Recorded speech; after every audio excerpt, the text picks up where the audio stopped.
এবার ক্যানিং হাসপাতালের সমস্যা তুলে ধরবো। ক্যানিং হাসপাতালে ভ্যাকসিনের অভাব, জলাতঙ্কের টিকা পাওয়া যাচ্ছে না, এছাড়াও টিটেনাসও পাওয়া যাচ্ছে না, এরকমটাই উঠে আসছে রোগীদের মধ্য থেকে। রোগীর আত্মীয়রা বলছেন হাসপাতালের বাইরে থেকে কিনতে হচ্ছে। কেন নেই পর্যাপ্ত ভ্যাকসিন? উত্তর নেই হাসপাতাল কর্তৃপক্ষের। তবে রোগী কল্যাণ সমিতির চেয়ারম্যান বলছেন দ্রুত সমস্যার সমাধান হয়ে যাবে। আপনি কি ভ্যাকসিন নিতে এসেছিলেন? হ্যাঁ, ভ্যাকসিন। কটা ভ্যাকসিন হয়েছে আপনার?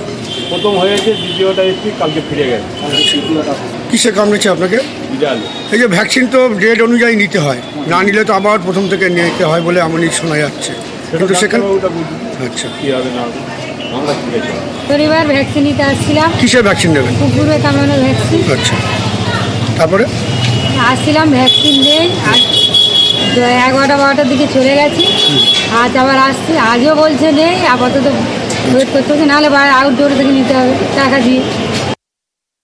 ক্যানিং মহকুমা হাসপাতালে সাময়িক জলাতঙ্ক রোগের ভ্যাকসিন এবং টিটেনাস ইঞ্জেকশন কিছুটা ঘাটতি দেখা দিয়েছে। পেশেন্টরা সাময়িক সমস্যায় পড়েছে।